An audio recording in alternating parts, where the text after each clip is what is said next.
It's easy to say I'm an outlier, but I'm not. I really am not anything special. I had the courage and the audacity to pursue these things, and in so doing, I have realized that human potential is malleable. We're all sitting atop massive reservoirs of untapped potential and ability. We've developed a program called 4 Steps to Greatness, and it's a cyclic process. One, self-awareness, where you constantly, every day when I get up, I read. I get up and there's a scripture I love, because all things work together for good for those who love God and for those who are called according to His purpose. And so I meditate on that, and I visualize myself doing some good stuff in the planet.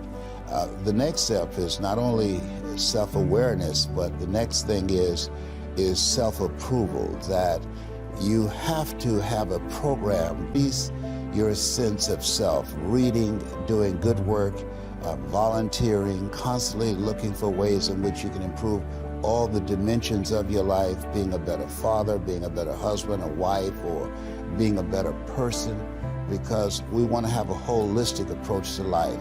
Because if your achievements outgrow your sense of self, you will unconsciously engage in self-destructive behavior. And we're witnessing that now on a national level. Pain is truly the only thing that's ever gotten me to change. So it's been my growth accelerator as well as my reminder of when I've gone astray. If we can develop that, the wherewithal to have the awareness around the circumstances surrounding whatever event it is, that you can leverage that crack, in the door to make some significant changes. Being able to reflect and observe the different voices inside of us is a great place to start your self-awareness.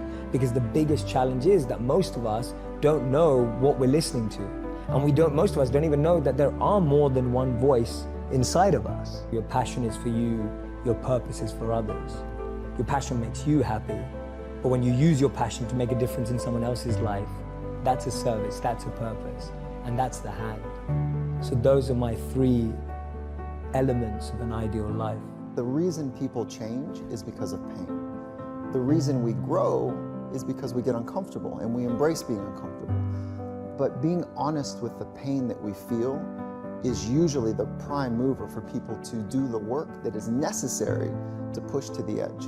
In the present moment is where all things high performance take place. It's where love happens, it's where relationships, the fabric of relationships are strengthened and revealed. It's where glimpses of wisdom and potential happen. So increasing the frequency of people spending time in the present moment. And the way to do that is by conditioning and training your mind.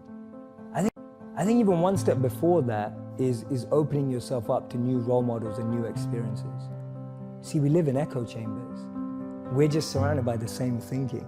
How often do you bump into a monk? It just doesn't happen. No one has a dinner party and goes, oh yeah, we just invited the monk, from town, like the local monk. Like, no one ever does that. And so we meet people who are just like us most of the time. And we talk about this in business all the time. If you want to be a billionaire, spend time with billionaires. If you want to be a millionaire, spend time with millionaires. If you want to be a tech startup, spend time with, that's the common rhetoric that we hear all the time. But what if you want to find purpose and master the mind? There's no one better than a monk who's mastered the mind. So for me, the first step is just opening yourself up to new experiences and new role models. Because most of us can't see ourselves in people, so then we try and fit ourselves into the boxes that we do see. And I mean, there's this beautiful quote that I've been saying it everywhere, and I wish I wrote it, but I didn't. So it's by a philosopher and writer named Cooley. And he said that today, I'm not what I think I am. I'm not what you think I am. I am what I think you think I am. Right? Just let that blow your mind for a moment. It's so powerful. I'm not what I think I am. I'm not what you think I am. I am what I think you think I am. So we live in this perception of a perception of ourselves. Hence, my identity is made by what my parents think I should be. My identity is made up by what my college or university thinks I should achieve. While you're living in that bubble and that echo chamber, getting to what you really want to do is impossible, because maybe that just doesn't fit. And I think so many people feel that way today, that they don't fit into the current education system. They don't fit with the 3 or 4 or 5 careers that you're taught exist. So that process of self-excavation and actualization first requires being exposed. You can't be what you can't see. If I never saw a monk, I would never have wanted to be a monk. If I never meet a billionaire, I wouldn't want to be one, because I wouldn't know what that feels like. I don't know what it looks like. I don't know what it takes. And I think that's the biggest challenge of our society, that we're not exposed. So that's the first step, being exposed to unique experiences and role models. Second step is finding that experience or role model that you're passionate about, and exactly like you said, taking it seriously. Shadow them, network with them, spend time with them, observe them, even from afar. It takes that observation, being addicted to observing that person's lifestyle.